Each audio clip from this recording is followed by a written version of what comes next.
Oh, ladies and gentlemen, we are live once again. This is Wednesday, June 17th, 2026. This is your somewhat savvy, politically minded host, Abby Kaufman here. And we've got a really special day today. We've got an interview coming up in the next 15, 20 minutes or so with a gentleman named Ryan Dack. And that name may be familiar to you Democrats in Orange County. Ryan's a really cool guy. I got to tell you, I met him the other night at the Laguna Beach Democrat Club, where he gave an awesome recap of the June 2nd primary.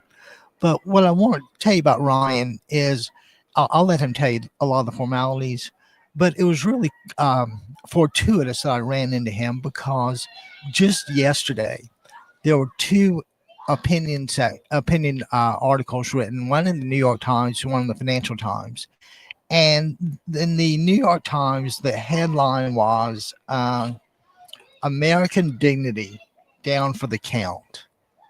And I'm sure you can appreciate the implications of that. That was in yesterday's New York Times. And coincidentally, in yesterday's Financial Times, there was an opinion written by, God, I forgot the woman's name. And it says, today's leaders remind us why character matters. And I'm bringing this up now. I usually play you guys in a little rock and roll, and I'll get to that in just a second. But what immediately impressed me about Ryan is he was the youngest elected South Orange County Community College District trustee. So he understands. Not only that, but Ryan's a local guy, teaches at Laguna Beach High School, rents like you or I. But anyway, he has dignity. He's a man of dignity and character, and we can't have enough of those these days. And you'll of course learn more after we chat. But I just want to impress upon you, this is really a big deal, and we're really lucky to have him. And I'll kind of back away for just a second and tell you guys, I always try to keep everybody excited and up to par and ready to vote, because it's the only way we get any power back. And just to inspire us to vote, you know what I want us to do.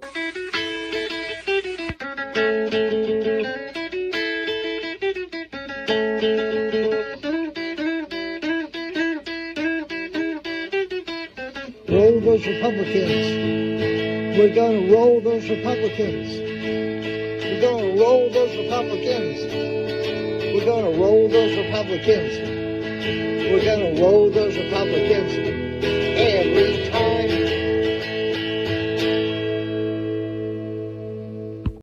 And guys, that's exactly the name of the game. We want to roll those Republicans. And I tell people, I don't just want like down ballot to the dog catcher to be Democrat. I don't even want the assistant to the dog catcher to be Democrat. I want the assistant to the assistant dog catcher to be Democrat and go up from there. This is a huge election coming up, and we cannot afford to sit it out. You guys have heard me preach several times that without any power in Washington, if you ain't got any power in Washington, you ain't got any power. But I want to take it back to Orange County and get back to Ryan Dack. And like I said, when we chatted at the Laguna Beach Democrat Club, it was after his election analysis. And I'm going to tell you, it's, he's just an incredibly great find for Orange County politics. I'll let him go into a lot of his community college thoughts. But please pay really close attention to what he says and give him your support. He's got our wholehearted endorsement, and we hope you see fit to do the same. And let's see if Ryan's up to joining us. Let's see what we got here. Ryan, are you up to joining us? I am. Can you hear me? Good deal. I certainly can. How are you? I'm doing well. How are you doing? All things considered, Ryan, it's okay. There's always obstacles to be overcome, but that's why we're here. And true that, especially in this day and age that we're in right now. Well, you have insights that I can only imagine. But before we get started, I've got to tell you, I'm a huge community college advocate. I've had personal experiences at OCC. I've taken some courses. I, I have privileges to rent their sailboats, and I took a real estate course and I think an appraisal course at OCC. And I am absolutely positively convinced that community college are the superior delivery vehicle for education. And with that in mind, I'd love to have your thoughts on, community colleges in general, and take it away, Ryan. All right. Well, first, I do want to, I love the intro. Thank you so much for introducing me, and thank you for having me here. You're more than welcome. I'll just give a little bit of my background first. As you mentioned, I'm a teacher. I went to UCI's School of Education, graduated in 2018. Before that, I was a substitute teacher, and I've taught in Laguna Beach, Irvine Unified, and Ocean View school districts. Last time I taught, I just wanted to clarify, last time I taught at Laguna Beach High School was during COVID. The first, I believe, semester of a class for English at the high school. And then afterwards, I taught at Thurston Middle School for a year. And then I went up to Huntington Beach to teach up there at their middle school. But this all kind of ties back into the importance of community colleges, because I've heard a lot of my students tell me, even before I got into this office, especially the high school students, they're kind of thinking about their future. What are they going to do? And the cost of education has just gone up so much within the last, in my lifetime even. I thought I got a good deal when I went to San Francisco State University back in 2009 when I graduated from high school. And the cost of education has skyrocketed since then. And I think a lot of families right now are looking at what their options are, and community colleges are continually now being brought up more and more frequently.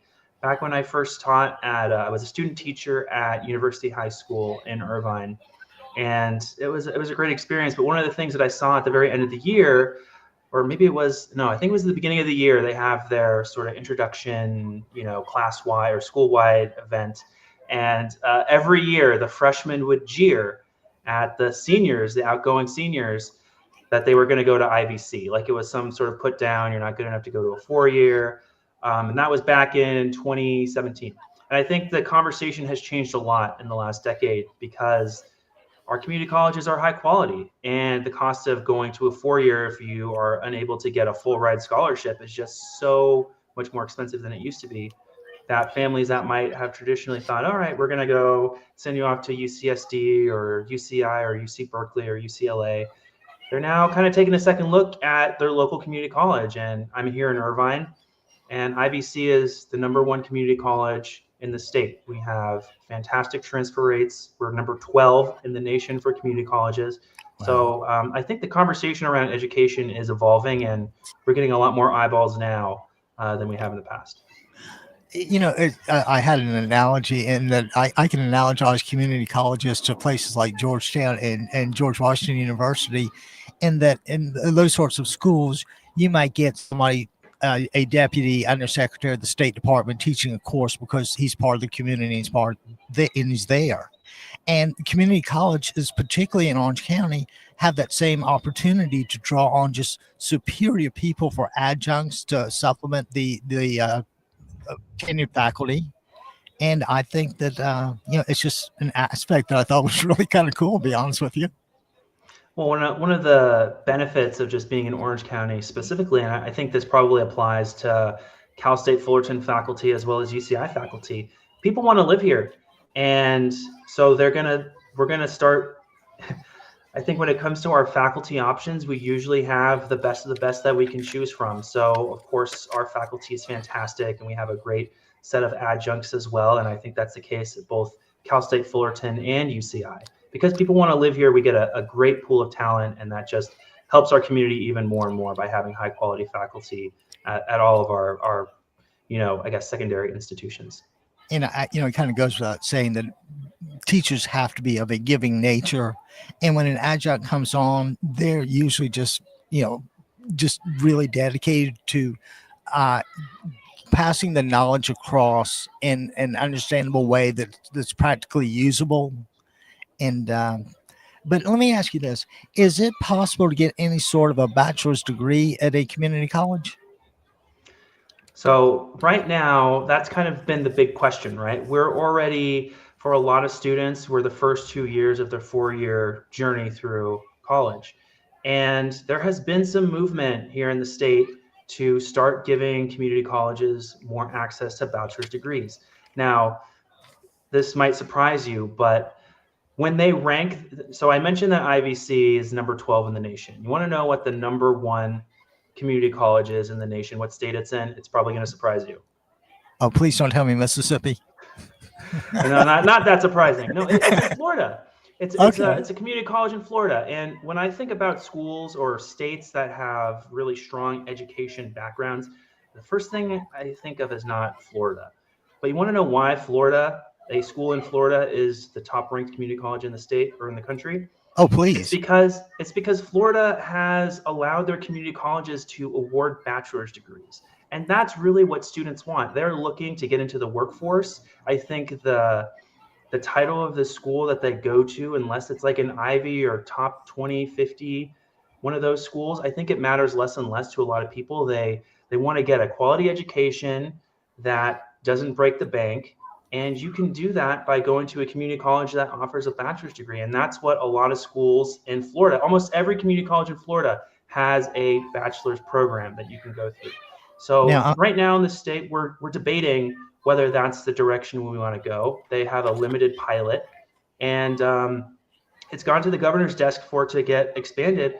But unfortunately, the governor has vetoed it multiple times. It has had bipartisan support going through the Assembly and the State Senate. So I think with the change in governor next year, maybe we're going to expand community college opportunities even more.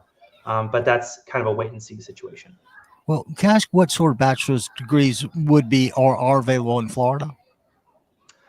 It's so expansive. They have a lot of community colleges. Each of them kind of has their own specialty. For the number 1, I can't speak on the specifics. When I was reading the article and kind of like, how is some school in Florida the number 1 community college in the state? And they just had mentioned that they have a bachelor's program. I'm sure there are some liberal arts bachelor's degrees and something like that. I don't know if it goes as extensive as something like specialized like bachelor's of science, but I don't know. I can't speak to that. Well, I tell you, my thought is that, the more people get educated, the better. And if Florida can do it, God knows California can do it. And we should. I think that one of the biggest ways to go up the economic ladder is in education. But people aren't going to do it if they have to work 2, 3 jobs to do so. And that's, one of the other things that on the board here in South Orange County, I really pushed for, and thankfully kind of gotten the wheels moving on is student housing, right? People want to live in Orange County, so it's really expensive to live here. So if we're going to be starting to draw in students from outside of the county, which I think that's great. I think, more diverse populations with different life experiences is fantastic. They're not going to be able to afford to live here if they're paying market rates. So for housing. So we have put forward a plan to build student housing at both Saddleback College and Irvine Valley College. And they're going to be completed by, I want to say 2035 for Saddleback and 2031 for IVC. Not as fast as I'd hope, but we're responding to the needs of our students. Progress is progress, and I'm really glad to hear that student housing is such a priority, as it should be. We've got to house people, we've got to educate them and feed them and do the best we can to give them a chance at a decent future. And talking about the future, what are the roles basically for community colleges in California? I think they're ever expanding. So as I mentioned, bachelor's degrees, I think that topic is going to really heat up. And I think some of the hesitance has come from, unsurprisingly, Cal States and UCs. So they don't want more competition, which I guess I understand from a certain aspect. But if we're going to slowly expand our bachelor's degrees throughout our colleges, I think we need to look at sectors that need more workers, right? What workforce area are we lacking in? And I think, I'm not an expert, but if I were to hazard a guess, I think that after COVID, our healthcare worker population has kind of declined a lot because they were working long hours, probably not getting paid enough. So there's a real, we could do more to provide more workers in that area. And I'm really proud to say that Saddleback is the best has the best nursing program in the state. Now, they can't give out bachelor's degrees, but when it comes to passing the nursing licensure test, every single student passes. Every single student that's passes tremendous. year after year. That is tremendous. Yeah. And of course, these nurses get paid based on their education as well. So if it's kind of a give and take, right? If a hospital is looking to hire a nurse and they go to Saddleback, might be cheaper, pass the license, that's great. But for the worker, they don't have a bachelor's degree, they might not go to the community college because they want a bachelor's degree so they can get higher pay. So it's kind of a push and pull situation. So we want to be flexible and offer that. Of course, we have to get authorization from the state to do that. All right. Is there any sort of message I can get out regularly is there anything the general public can do to help? I think that our legislative efforts for expanding the bachelor's programs to community colleges has kind of been put on pause. After the governor has vetoed it twice, we kind of said, all right, we're going to keep our powder dry until we get a change. But if anyone's close to Becerra's, inner circle, I think a conversation starter or some sort of, informal communications like, hey, how do you feel about community colleges having bachelor's programs? Right? I think that will shed a lot of light as to whether this can be done within the next governor's administration, or if we're going to have to wait even longer for it to get expanded. Well, I want you to know we're at your disposal. Anything we can say or do, please let us know and consider it done. And but anyway, I guess this was kind of transitioning to part B, and we met chatted after your election analysis at the Laguna Beach Democrat meeting, and I was wondering if you might be willing to go kind of back over it a little bit again, please. Of course. I gave a more extensive kind of overview of just specifically the governor's race at my local Democratic club here in Irvine, the Democrats of Greater Irvine. And I wasn't able to get into the specifics at the Laguna Beach Club, but I'll go into that sort of analysis here. So I think that the party, for the most part, after Eric Swalwell kind of dropped out and had that whole thing happen with him, a lot of party folks were kind of wondering, where are we going to go? And I think naturally, right, when there's a lot of uncertainty and instability, people go towards the most stable, potentially choice. And Becerra had that background, former U.S. rep, state AG, HHS secretary, kind of had a good portfolio and background that people felt comfortable with after that sort of shakeup. And not to mention all of the anxiety about potentially getting locked out beforehand, right? So I think people just naturally shifted to him. But I think there was a lot of angst or anxiety on the progressive left wing of the party that really was looking for someone who may have been a little more vocal on the issues that they cared about. And I think the two candidates that kind of fit that were Katie Porter and Tom Steyer. Unfortunately, the polling kind of herded around Tom Steyer, but I had seen so many people personally, friends, family, acquaintances, that might have been more in favor of Steyer's vision for the state, but at the end of the day, just could not get themselves to vote for a billionaire. And I think that was an extensive problem. I saw a New York Times article that showed a student who was at the University of San Diego, and she gave a quote to the Times that said, I don't really like how close Becerra is with the oil industry, but I can't bring myself to vote for a billionaire, so I'm voting for Becerra. And I think that was a problem a lot of people ran into. And I think any faction of the party going forward, progressive, moderate, whatever faction, if they want to have a candidate that can actually appeal to people, I don't know if having someone that the first thing you think of when I say Tom Steyer, you probably think rich guy, billionaire, right? That's what the focus groups and the polling showed, that's what they associated him with. I don't know if that is necessarily the profile of candidate you want running for governor.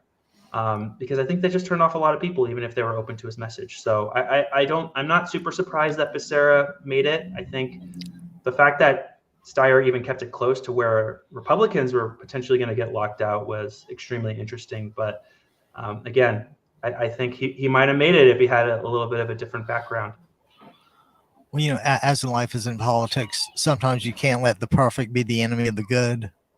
Mm-hmm. And No, I agree. okay. And I got to tell you, as a personal deal, I was canvassing for Dave Min not long ago, and I stumbled and like broke my nose and bloodied on the sidewalk. So I bleed for Dave Min. But with that in mind, what do you think about the local congressional races? So, I've been Dave's big supporter for a long time. When I first got in 2022, that was the election I got sworn in to be a trustee. It was kind of surreal. Like I was never really super tight with the political party structure. I really only got involved as someone who was, trying to, after COVID, do something about making our school systems a little more responsive to where teachers and students were at. And I got a phone call from Dave Min shortly after getting sworn in. It's like, hey, I'm running for Congress and I'm looking for people who have a good profile that want to run as a state delegate. Now, I had not, as I said, not really super tied into the party so much. So this is all new stuff. And I researched it and I called them back and I said, yeah, I'd be happy to do that. So I've been a delegate for Dave Min for the past 2 conventions. And, after Prop 50, I think a lot of people in Orange County can now take a, sigh of relief. Their races, I think, are, Dave Min, Derek Tran, especially Mike Levin. They're going to breeze through in November is my thought. I mean, the fact that Derek Tran actually got over 50% in the primary is a really big tell.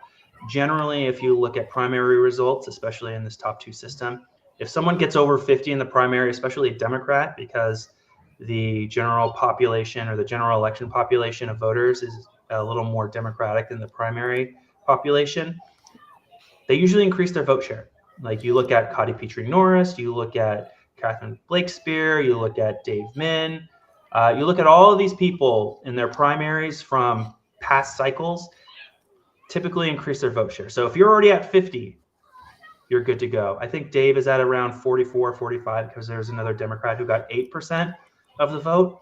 So I think Democrats are also well positioned in that one. So my suggestion to folks, find an assembly candidate that you really like. So JJ Galvez out in Mission Viejo, Paula Swift in the northern part of the county, kind of along the coast, Chris Cluey, Huntington Beach, Newport Beach, Lake Forest.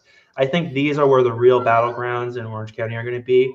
So I would get in touch with those folks, see if you can maybe even do 2 for 1, right? Maybe walk for Derek and for Chris Cluey if there's any overlapping territory.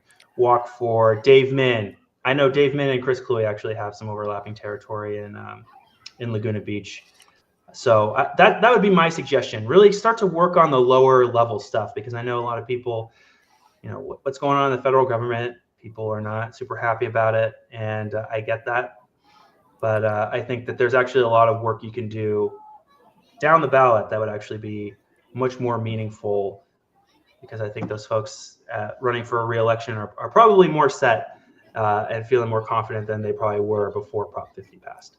Right. All right, now I'm going to have to ask you if you mind putting on your teacher hat for a minute. And Sure. Would you please educate me about ranked choice voting? Sure. So, and this is something that I've been going through here in Irvine. So in Irvine, we just went to districts last year. So I'll try to explain a little bit about that. So in Irvine, for our city council elections, we had 4 city council members and a mayor.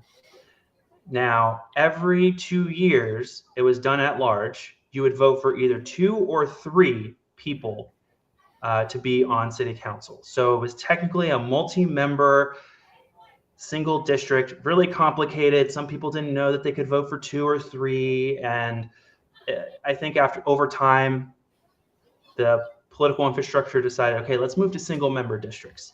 So in 2024, we go to districts. We have 6 districts. Oh, we also expand the council.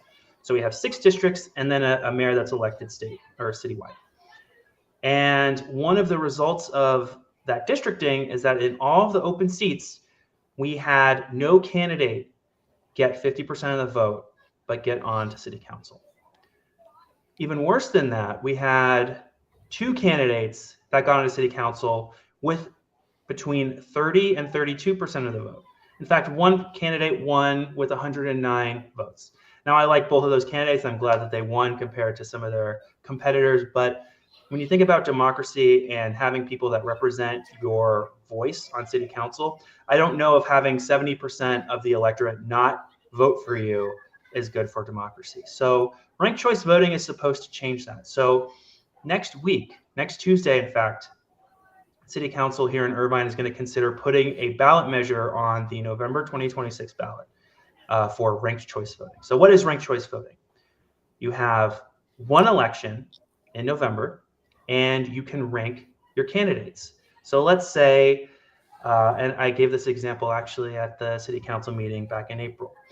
Let's say I'm running for City Council, and you have someone else who is very involved in the, let's say Dave Min decides to run for Irvine City Council. So you have me, you have Dave Min, and you have someone named Andrew Jackson.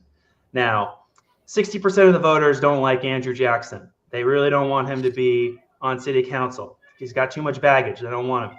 But they're kind of trying to decide, do we want Dave? Do we want Ryan? What, there gets to be a lot of analysis paralysis. And I think this is kind of what happened with the governor's race, right? Oh, I like Katie Porter. I like Tom Steyer. I like Katie Porter more than Tom Steyer, but Tom Steyer's leading or Becerra's leading, and I don't want to get locked out, right? When I think about how voting should be, I think it should not be, 90% of your decision should not be on strategy. It should be on who do I think does the best job. And ranked choice voting is supposed to be able to change that. So back to our scenario where it's Dave Min, myself, and Andrew Jackson. If they think Dave Min's more qualified than me because he's been in Congress, they could rank him as number 1. But if for some reason I tend to get more votes than him and he doesn't rank first, they can still put me as their second choice. So if he gets eliminated, all of the people who ranked me as the second choice that voted for him as the first choice, those votes then go to me. So it allows people to kind of say, I like this person most, but I like this person second, and then third, and then so on and so forth. So it allows people to kind of more fully express what their thoughts and feelings are on the ballot. So we're going to be doing that, and that's going to be on the November ballot here in November. Which, of course, I have no idea how that started, but that seems like such a pure democratic goal. To get the person you want to represent you, and you have two choices. That just seems perfect. Yeah, I mean, they're actually doing it. If you want to follow it in real time, later today, the state of Maine, they do ranked choice voting for their federal offices. So for their, I think it's the 2nd congressional district in Maine, they're going to be running ranked choice votes, tabulations later today. So all the people, they got a ballot. You say, rank your top 3 people in order, first choice, second choice, third choice. Once they collect all the ballots, they're going to tabulate it. That's going on today. I believe they're also doing it for the governor's race as well. So this is something that's been going on. It's a growing movement. It's gone through different states and a lot of localities. We have San Francisco, Oakland. I think Berkeley does it as well. And then Redondo Beach. It's like one of the only Southern California, and I've been in South County too long, Southern California cities that does it. And so Irvine might be the second in Southern California to do it. I always like when innovation starts in California. Well, tell me, Ryan, I want to let you know that, not only are we behind you 1,000%, but if there's anything you need or want, we can do. I'm personally a phone call, an email, or text away, and I can't thank you enough for all this. But before we go, I don't know if I remember to mention to people about you actually being the youngest trustee elected to the South Orange County Community College District, but between that and being a teacher who's like on the ground, you're just uniquely positioned, and we're really lucky to have you. And like I said, if we can say or do anything, please let me know if an idea comes up, get it to me and I'll get it out, and I'll just, we are here for you. And Geez, Ron, would you like to, have any parting final thoughts to share? Well, I appreciate the kind words, Abby. I'll just say, if you're interested in what I've accomplished on the community college board since getting sworn in 2022, I'd invite you to go to my website, ryandack.com. You can kind of see, what my district looks like. You can see what we've done. As I've mentioned, I'm most proud of our student housing, getting that on the agenda and getting it into our facilities master plan. But we have so many other things that we're just really proud of. I'd feel bad just listing them off one by one, but they're on my website if you'd like to take a look at that. And I appreciate the time. And I have one other question before you go, please. Sure. As a history teacher, what do kids need, and how can we get it for them or to them?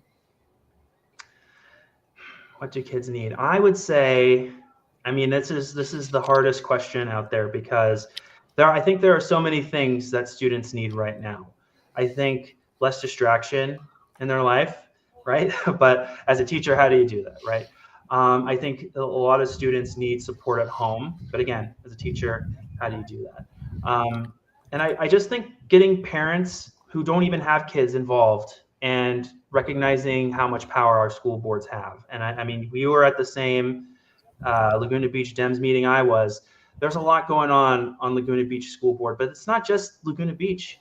It's Orange, it's Irvine, it's Capo Unified, the school district I grew up in. I grew up in San Clemente, right? All of these school boards, they're becoming much more important than they used to be in the past. And I think a lot of these elected offices, they don't get enough eyeballs on what's going on there. And so when people aren't looking, people kind of start doing what they think they can do if no one's going to pay attention to them. So I think paying more attention to what our school boards are doing is probably one of the more important things that I think folks can do right now. I grew up with kind of my granddad's philosophy that, kids deserve everything, because it's not like they asked to come here. They're here and we owe them. And I think that's really important to take it seriously. And the school board's a great place to do it. Ron, again, I can't thank you enough for this. If there's anybody you think we ought to chat with or anything, please let me know. And I can only say you're always welcome anytime. Just let me know, or I'll check back with you. And if I can do anything, please, God, let me know. And I hope to chat with you before November. All right. We're looking forward to it. Thank you so much. Good deal. Thanks, Ron. I appreciate it no end. Take care now. Bye. So, guys, that was Ryan Dack from his place in Irvine. And like I said, Ryan is the running for re-election to the South Orange County Community College District. And if you kind of pay attention to what he said, he was really analytical about this. He knows and has seen the value of community colleges. Regrettably, the number one place is in Florida, but that won't last long once California gets involved. And, he's right.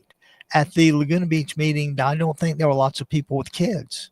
And the feature was two people running for school board and Ryan with his election analysis. So Ryan's identified a really crucial component to improving the lives of kids. I don't know what school costs these days, but I'm sure it's just astronomical.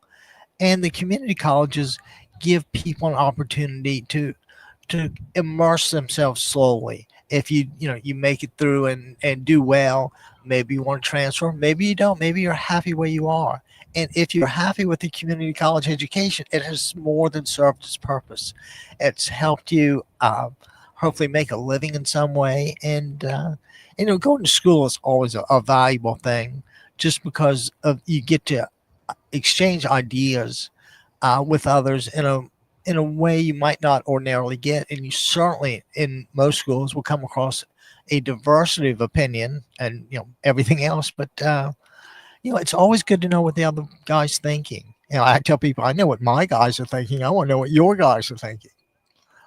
So anyway, I just thought I'd go to that. But what I want to get to today is I want to shift gears and go kind of nationally for a second. And you guys know, my opinion, the New York Times, right? The official newspaper of the United States. No more better paper exists, at least in the United States. But anyway, there's a fellow that the New York Times actually has conservative columnists. And one of them is a guy named Bret Stephens. And traditionally, Bret was a no holds barred, pro Israeli, go, go, go, kill the terrorists, kill the bad guys, do it all. But it sounded like his analysis was a little different now. And his editorial started out with Trump got spooked and Iran stood firm. And of course, we're talking about the alleged peace deal. And what had happened was, when the ceasefire got floated, the Iranians took that as Trump saying that, or actually they took the position that through the imposition of divine will, an iron will, they humiliated American and Zionist enemies. And Bret Stephens says, you're mostly right. You did humiliate us. And war's a contest, but it's not just a military contest. It's a contest of wills. Think about that. You have Putin versus Zelensky, which is essentially it, right? But wars are contests of wills.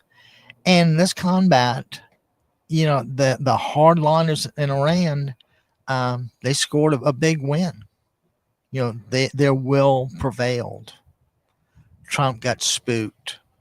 And specifically, he makes the point that Trump got spooked when his regime didn't instantly crumble and energy prices exploded.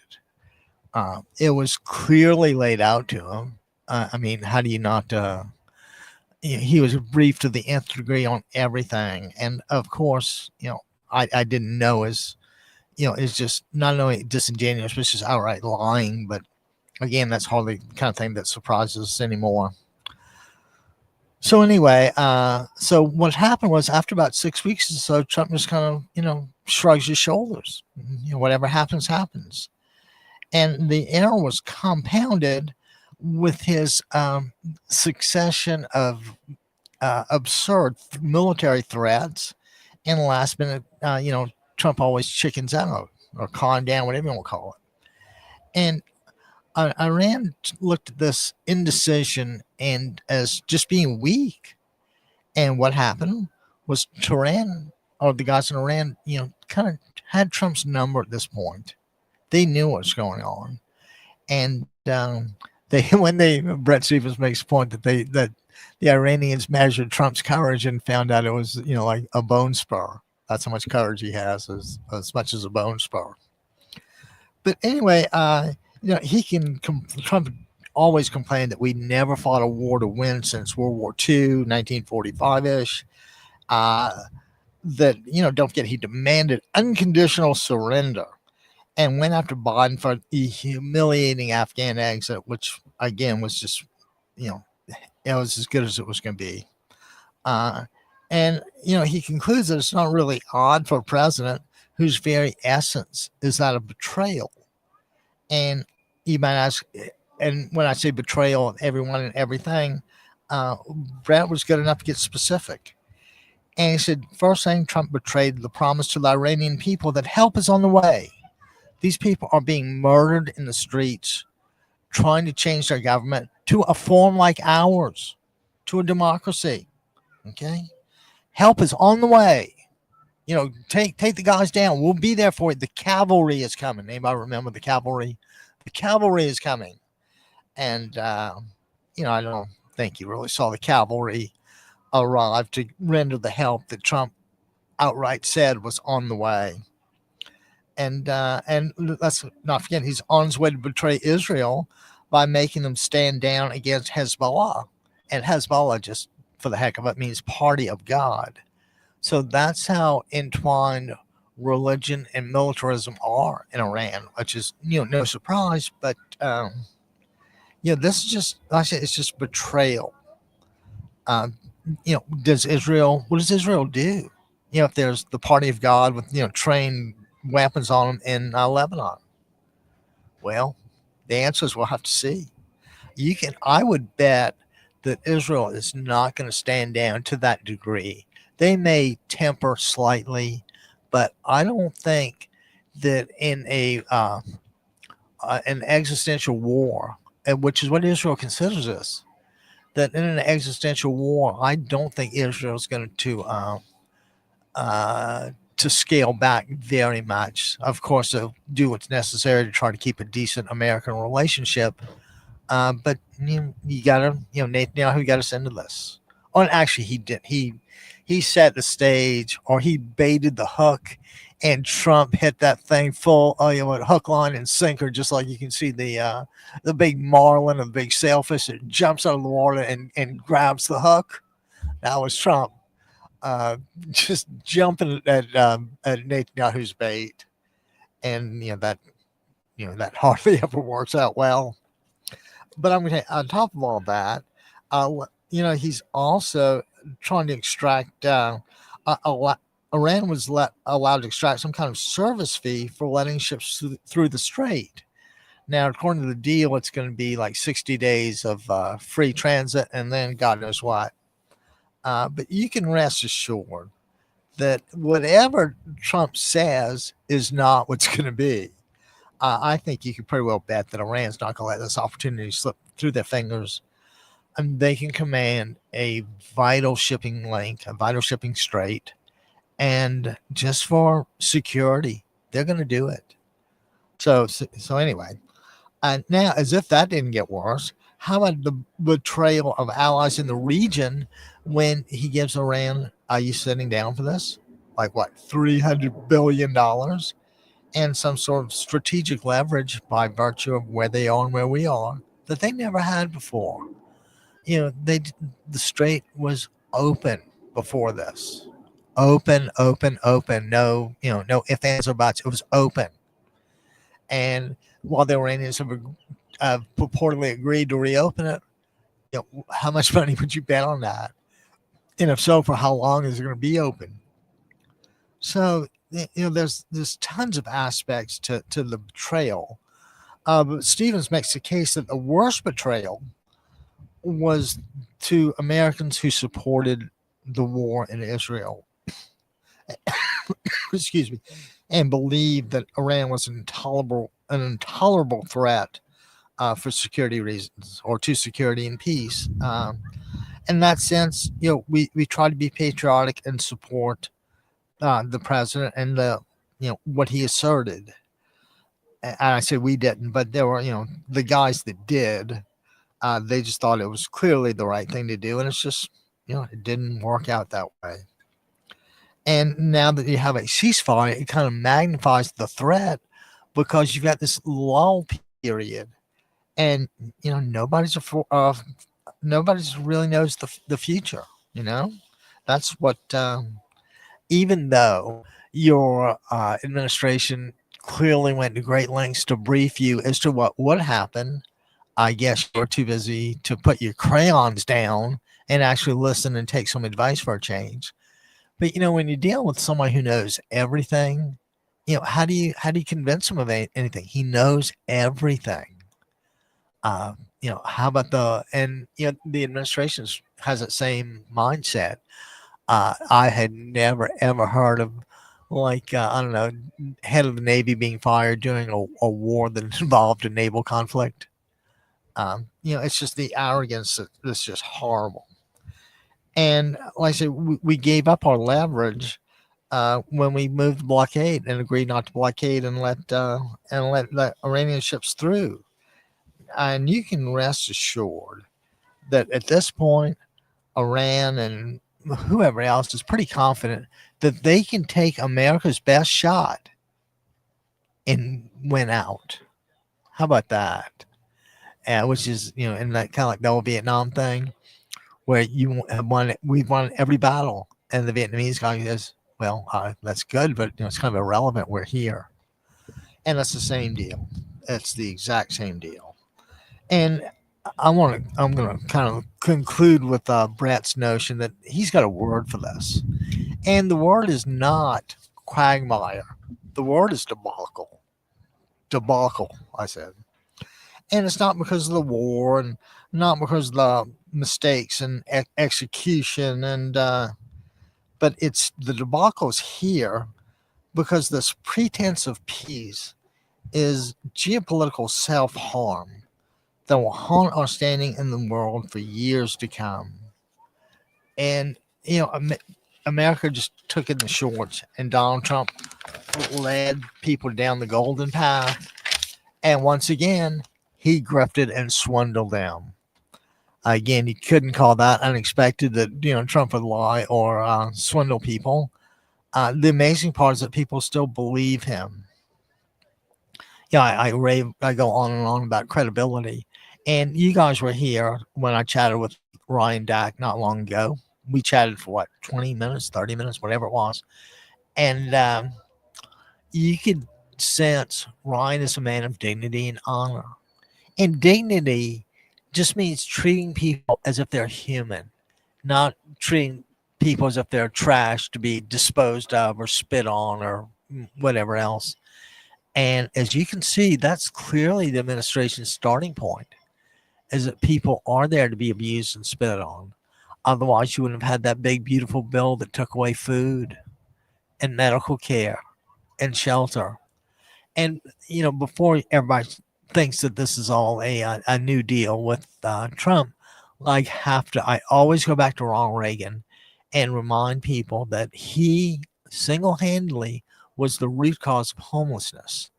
And I say that because in office, he emptied the mental institutions from involuntary stays. So in other words, they couldn't lock you up anymore for, mental health reasons. So all these people, the hospitals are emptied and these people are turned out on the streets. And ordinarily they would go to probably a government agency because they obviously didn't have anything and say, geez, can I apply for the Section 8 subsidized housing? To put a roof over my head. I'm, used to be in this hospital and I got thrown out. And Reagan not only throws the people on the street, but he cuts the Section 8 subsidized housing. So you've got these people on the street with no place to go.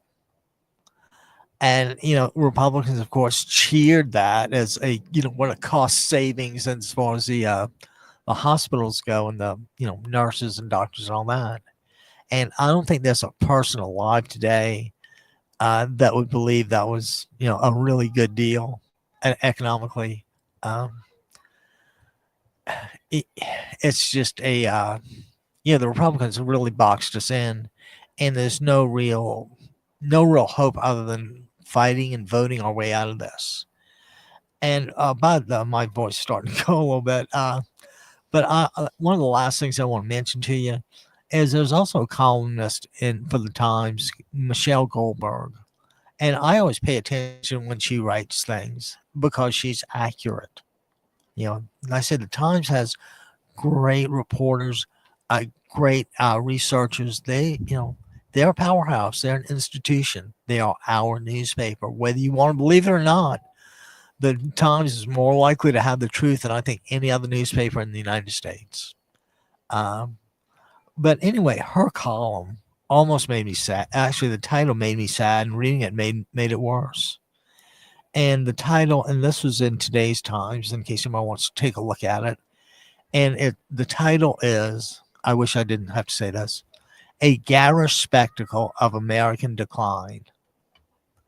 And what would the garish spectacle kind of be like? Oh, I don't know. How about celebrating your 80th birthday and the country's 250th birthday and trying to, to forget about the war that you started? You have a cage fight, a UFC cage fight on the South Lawn of the White House. And I went to school in D.C. for a couple of years and spent a long time on Capitol Hill.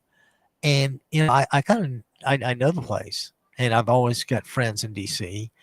And what I can tell you, Capitol Hill particularly, and what I can tell you is the way it was built up here was nowhere like the rest of the world saw it. The rest of the world saw it exactly as Michelle did. A garish spectacle. And it's funny when there was a Financial Times columnist who said something like, what an obvious choice for an 80-year-old and for an 80th birthday and a 250th quincentennial, uh, but to have a cage match on the south lawn of the White House. Isn't that just sad? Um, Guys, like I say, to get rid of this is doable. We have no idea what's going to happen between now and November. I'm going to be working hard for local Democrats here, and for that matter, Democrats all over. My basic position is that if you're a Democrat, you're at least eligible to come on. Whether we actually have you not, depends on a little more investigation. But our purpose is to help elect Democrats, and like I said about the dog catcher, up and down the ballot. It's just the only way. Power is, that thing about power corrupts and absolute power corrupts absolutely and all that stuff. Those are just trite sayings. And while they may be true, the fact is that's how we get things done in America. If there's office to be had, there are people that run for the office and we vote for them. President Xi doesn't name whoever it is, right? We get to vote. And if I'm not mistaken, I should have asked Ryan, but I think Orange County had like a 46% turnout vote on the June 2nd primary. And while that's really good and all that, that still means half the people didn't vote. And we make it so easy these days. You can mail, the only thing that would be easier would be internet voting. And I don't, that may just be a European thing. It would be kind of cool, but God, that would just, that would throw a monkey wrench in like I would not want to see thrown in. So anyway, we are here. It's, what's that, June 17th, Wednesday. And November 2nd is, 3 or 4 months away. And there's just a lot of work to be done. And I'm going to urge everybody, like I do every week, please consider joining your local Democratic club, or even, more than one. I'm a member of 3, my city, Newport Beach, and I also joined Costa Mesa Democrats and Laguna Beach Democrats, because this is a big fight, and I want to help, people all over. So with that in mind, even if it's, I hate to ask you to spend money, but I'm going to ask you if you'll at least consider joining your local Democrat club. It shouldn't be terribly expensive. I know expensive is a relative word these days, but even if it's expensive, please consider and using. Even if you have to use what the interest-free PayPal pay in full thing, anything you can do to join, and is clearly a help in the organization department. Funding is also crucial, but let's concentrate on the manpower first. And I said, get out to the meetings, take a walk with your neighbors, put a sign out in the yard. I mean, post to Instagram, do something. And, at least it's been my experience on Instagram that it's really nice to be able to have a community that feels the way you do, that exchanges ideas. And we all get trolled by the Republicans. And, I got to inevitably, when I get a troll, when a Republican trolls me, they never, ever attack my positions. They always attack me as a person. Not unlike Trump calling Barack Obama a stupid SOB. And I'm going to tell you, the first time I heard that, of course, you're kind of not surprised, and then you're absolutely shocked by what the guy really said and meant. And I think there's only one way to handle this, and kind of a mano a mano thing. And let's get that old orange tin subhuman being in the White House. Let's challenge him to a debate. How about if Barack Obama and Donald Trump debate anything? I don't care. I'd love to see them debate this Iranian peace deal, the new one. Oh God, wouldn't that be cool? And Mr. President, President Obama, please, if anybody can see or hear this, uh, please suggest, I do it on Instagram, that we see a real debate. Challenge them, get them into public. It's been a long time, of course, since 1960 when they had the Kennedy Nixon debate. But put them front and center just like that. Make him sweat like Richard Nixon did. And we both know that in a battle of wits, Trump is severely handicapped because, like everything else, and like I said about power, we ain't got any. So we got to get some. And we get it by voting. It's the only way. We don't, contrary to the peaceful day that January 6th was, we don't take over our government buildings when things don't go our way. We don't storm the Capitol, right? We know better. And as Democrats, we will stand together and we're going to do well in November. And, the truth of the matter is there's really no choice. I do think we're coming to an impasse that needs to be broken somehow. And until it's broken, you're going to get one party rule or the other. And after this, I don't think we'll have a Republican president for 50 years. And this could be a really, really long time. And don't forget, you've got inflation rising and everything else going on at home. But you know what? Even though we've got inflation, even though we've got the war, even though we've got God knows what going on, corruption in the White House, even though we have all that going on, it's good to know that the leader of our country, the president, is concerned with the color of the water in the reflecting pond. Originally, he wanted to paint it America blue, right? But because he knows everything and nobody can tell him anything, he goes to his local pool guy. And the first deal, as everybody knows, is $1 million or so. And then people started complaining about it. So then they stopped that project, reauthorized the project through a non-bid process, and give the same pool guy, instead of $1 million the first time, gives him $13 million in a no-bid contract, which is, stunningly like bribery or something. But I don't know why you would need to bribe a pool guy. I mean, we've got people that take care of these things, but Trump just doesn't. He just knows everything, and all I can say is the bigger they are, the harder they fall. And trust me, ladies and gentlemen, with a substantial vote in November, he will not know what hit him. And the reason he won't know what hit him is because if in the White House, you say positive things about Trump or you're fired.